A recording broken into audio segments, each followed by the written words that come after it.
Hello, all of you vaingloriously wonderful people. It's been a while since we've had any official news on Starseeker, the next game from Systemera set in the same universe as Astroneer. There have been a few gaming news articles, but not much else. We are still waiting on the Starseeker Direct that was originally scheduled for the first part of September, and I hope we see that soon.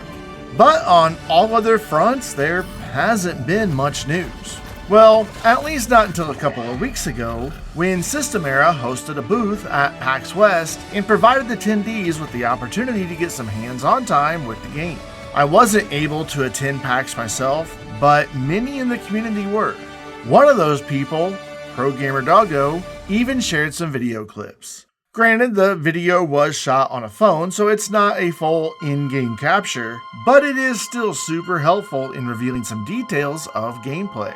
progamerdoggo was gracious enough to allow me to use their footage in today's video, so we're going to take a look at that and work out a summary from the comments I've read from people who had a chance to try out Starseeker at PAX. As this footage from some ocean exploration plays, I think it's important to begin with a couple of key reminders. First, as can be seen in the bottom right corner, this gameplay is from an alpha build of Starseeker.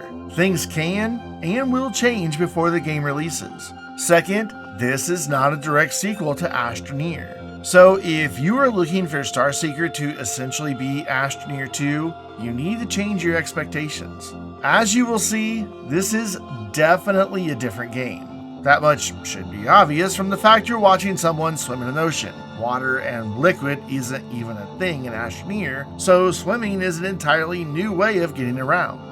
I've seen the water described as blobby or jello-like, though it's hard to say if this is how it will appear when the game releases. In addition to swimming, Astroneers can now climb on terrain.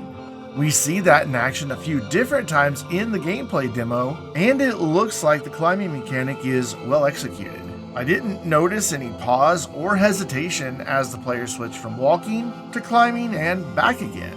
As we swim through the ocean, we can already see one huge departure from Astroneer, an on-screen menu near the bottom left, input prompts in the bottom center, and a compass at the very top. Numerous other icons appear briefly, though I'm not entirely certain what they're communicating to the player.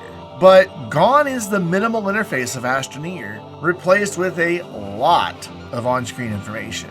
Moving to some footage from the small demo, there is a lot to take in even beyond the various on-screen menus and prompts. The color palettes of the terrain and flora are all reminiscent of Astroneer, even though they are entirely new. Likewise, the suits, buildings, and various items all feel very familiar, even though everything is entirely new. That makes sense as Starseeker is set in the same universe as Astroneer. Kudos to SES for ensuring the art style will be familiar while still introducing entirely new items. The Astroneers are on a co-op mission in which they are tasked with trying to restart a relay station. As they make their way into that area, the mission objectives near the top left are constantly updating with information about the current task. The relay station restart fails due to a missing sensor array. A moment later, the mission objectives are updated again, and the new point of interest marker appears for the sensor array. As the players make their way to that, they encounter several different hostile creatures that they have to deal with in addition to their current mission. Once they locate the sensor array, the mission objective updates again, and a new point of interest appears. I found it interesting that mission objectives make it clear that this new point of interest is at a higher elevation. I'll talk more about why I find that interesting in a moment. Once the sensor array is taken to its location, the Astroneers are directed to return to yet another marked location so they can rendezvous with shuttles that will take them off planet, presumably back to the ESS Starseeker. So let's break down some of what we saw. First, the terrain tool has been upgraded and is now the Exo tool. There are a couple different shots of the menu associated with the Exo tool, and they would seem to suggest that loadouts are going to be a thing in Starseeker.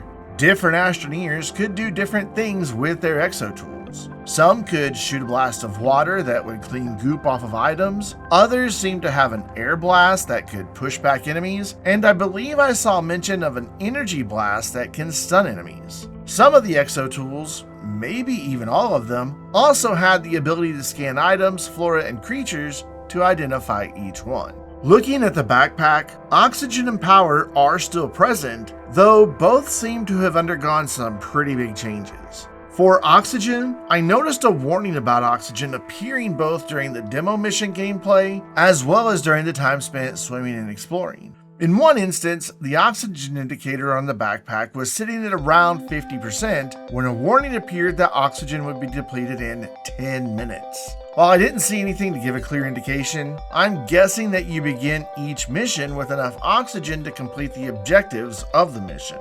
When it comes to power, the only time I really recall seeing it come into play was when players were using the glider or wingsuit, and I got the impression that its flight time was limited by power. That power did seem to regenerate after a short time, however. And, oh yeah, there's a wingsuit glider thingy that can be deployed. We see it being used at multiple points during progamerdoggo's footage. From what I gather, the gliding mechanic works quite well. You can choose to do a big swoop down to gain some speed, or you can take it slower to potentially cover a greater distance. I am really looking forward to learning more about the wingsuit. That brings us to the various creatures that were in the demo. Each and every one of them appeared to be hostile, attacking the Astroneers as they approached. Those creatures can inflict enough damage to take the player out of the current gameplay. When that happened, there was an option to use a medkit or to call for help from another player. I'm assuming the latter of which would involve the other player reviving you instead of you needing to use your medpack. The medpack worked super fast, returning the player right back to the action where they left off. So no more respawning in the nearest shuttle or shelter. A quick revive from a friend or a medpack puts you right back into the action. The different creatures had different attacks. The big guy we saw in the original trailer is a charger and, as his name applies, he charges at players, dealing damage when he hits them. There was also a launcher that lobbed balls of goop that coated everything and everyone near its point of impact. That goop looks like it not only slowed down the players, but also made it more difficult to manipulate the terrain it was covering. We also saw the carrotlings, and I want you to pay close attention to this particular still frame. Yeah, the carrotlings are cannibals.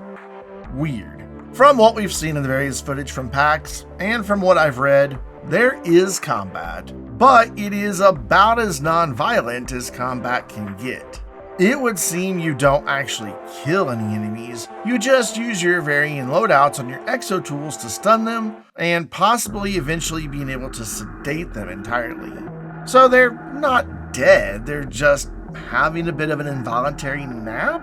How nice. Though I did see evidence of some wilted carrotling fronds, so there is the chance that different creatures are subdued in different ways. So let's take a minute and talk about some things that might not have been so obvious in the demo gameplay. Several different people in the Astroneer Discord spoke of their time visiting the Starseeker booth at PAX and their conversations with the devs. Here are a few of the highlights that I found interesting.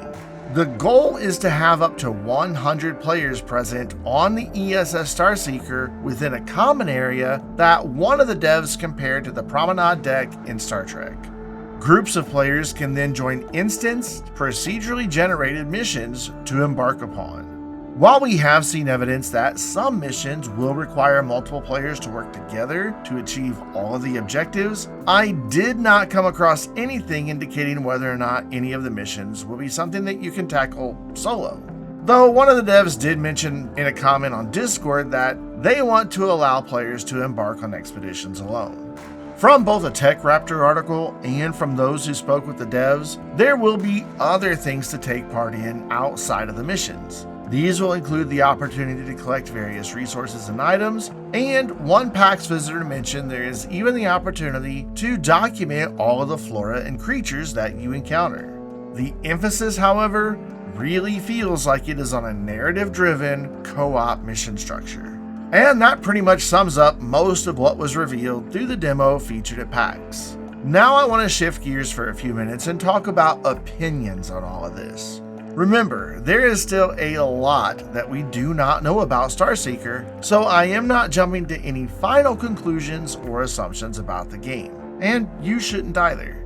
What you should do though is jump down to the comments and let me know what you think about Starseeker based upon what we have seen so far. Hopefully that Starseeker Direct will take place soon so we can learn even more. Having rewatched the footage from progamerdoggo and others several times now, I can say that I really dig the general art style of the game. Everything, even the blobby water, looks absolutely incredible. The colors of the terrain, flora, and creatures were excellent. The suits were well done. Even the relay station was fairly well detailed, especially considering this is all from an alpha build of the game. Likewise, the terrain manipulation looked smooth and the climbing, swimming, and flight with the wingsuit looked incredibly well implemented. I cannot wait to try them out for myself. What I don't like, however, is the entire concept of any sort of combat. Why must every single space-related game have combat in it? Or most games for that matter. I grow tired of it. I like to have more than one game that is not a city builder that I can play and not feel like I have to fight something.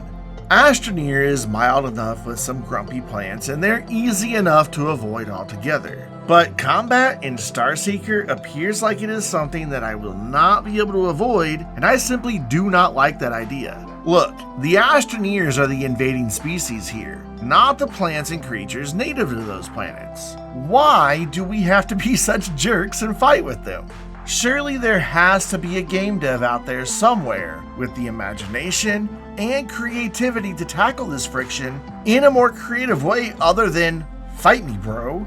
I also dislike the incredibly detailed mission objectives. I don't mind being given a main objective and maybe even a small hint now and then to help guide me along the way.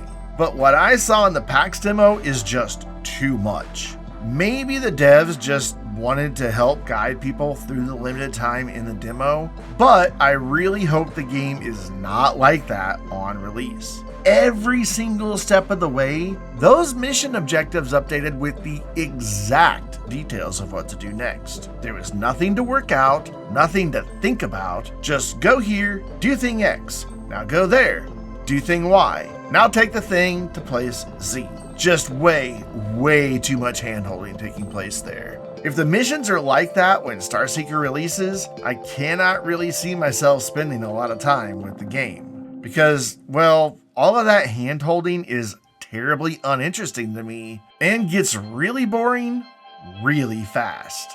Regardless of how it all shakes out, I will definitely be jumping at the first opportunity I get to play Starseeker before I form any lasting opinions about the game. I am really excited to see this next game from Systemera, as they are a game studio that I have a great deal of respect for. And you can bet I will be providing plenty of Starseeker news leading up to its launch and gameplay once it is released. So you should probably get subscribed to make sure you don't miss out on that. I also feature a ton of Astroneer content on my channel, from news about new and upcoming updates and events, and I have a ton of helpful guides for the game, including Astroneer Academy. Plus, I feature a variety of other games on my channel. If you enjoyed this quick look at some of the PAX gameplay of Starseeker, be sure to hit the like button. Once again, a huge thank you to progamerdoggo for allowing me to use their footage, and to everyone who visited PAX, played Starseeker, and then shared information on the Astroneer Discord. Until next time, I'm Brandon, reminding you to stay vainglorious.